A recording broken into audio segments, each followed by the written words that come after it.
Bismillahirrahmanirrahim. Saya Nur Aisyah Humaira binti Muhammad Azmi. Saya ingin menyampaikan sebuah pidato yang bertajuk Bahasa Melayu Bahasa Perpaduan. Datang bahtera dari Medan, singgah sebentar di laluan Kerai. Salam keluarga Malaysia saya hulurkan kepada warga Dewan Pembuka Tirai. Assalamualaikum warahmatullahi wabarakatuh. Yang dihormati Tuan Pengerusi Majlis, barisan panel hakim yang arif lagi bijaksana, penjaga masa yang sentiasa peka dengan detik jamnya, rakan peserta yang saya kagumi serta hadirin dan hadirat yang saya hormati. Jauh berlayar si pedagang Cina, singgah di Melaka menjual sutera. Bahasa Melayu bahasa perantara, tonggak utama perpaduan negara. Hadirin dan hadirat yang dihormati, cogan kata hidup muafakat membawa berkat merupakan antara cogan kata yang dicipta untuk menyedarkan orang ramai akan peri pentingnya muafakat dalam kehidupan masyarakat yang berbilang kaum seperti di negara kita. Kata orang, permuafakatan bererti perpaduan. Situasi ini dapat dihuraikan oleh bidalam bersatu teguh bercerai roboh. Keadaan ini membawa kebaikan dan kejayaan kepada seluruh anggota masyarakat berkenaan. Sesungguhnya, negara yang memiliki masyarakat majmuk seperti Malaysia berpaksikan pada perpaduan untuk meneruskan kelangsungan keharmonian di dalam negara. Saya yakin bahawa perpaduan penting dalam sesebuah negara. Usaha membina negara bangsa yang bersatu padu ini sebenarnya boleh dilakukan jika setiap rakyat mengerti akan kepentingan bahasa kebangsaan kita sebagai bahasa perpaduan setiap rakyat di Malaysia.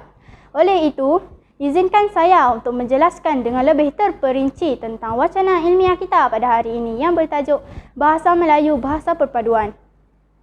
Hadirin yang dirahmati, sebagai pembuka tirai perbincangan yang pertama, adalah baik jika kita menelusuri akar-akar cucuk sejarah sebelum terbentangnya hamparan indah negara Malaysia.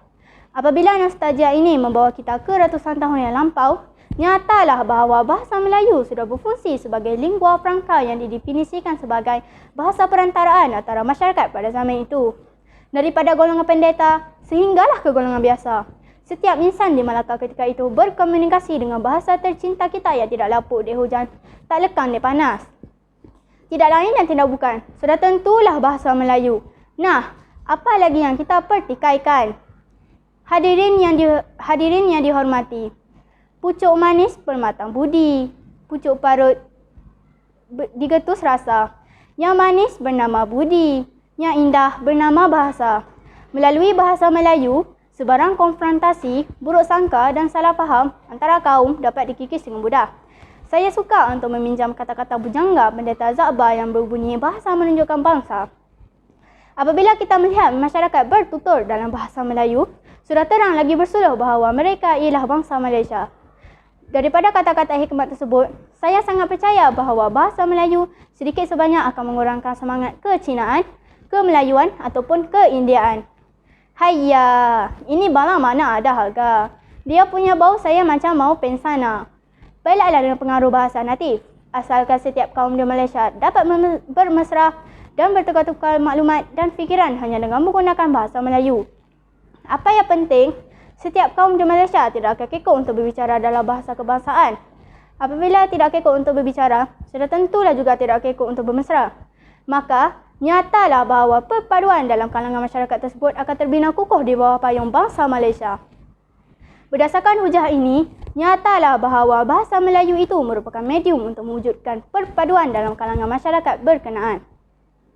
Hadirin yang dikasihi, dalam lautan ilmu yang memenuhi pustaka di Malaysia, bahasa Melayu turut menjadi bahasa penyebaran ilmu pengetahuan. Untuk pengetahuan hadirin, ilmu pengetahuan merupakan perkara yang sangat penting untuk memupuk perpaduan. Masyarakat yang tidak berilmu ibarat masyarakat yang tidak bertamadun.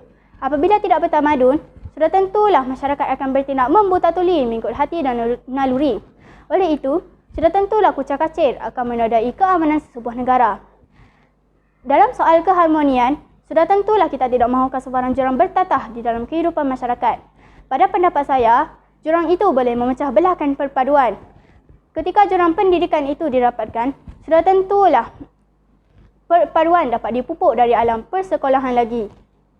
Pengisiannya jelas menunjukkan bahawa betapa prihatinnya pihak kerajaan terhadap kedaulatan bahasa Melayu dan betapa arifnya kerajaan tentang peranan bahasa Melayu sebagai tonggak perpaduan setiap rakyat di Malaysia.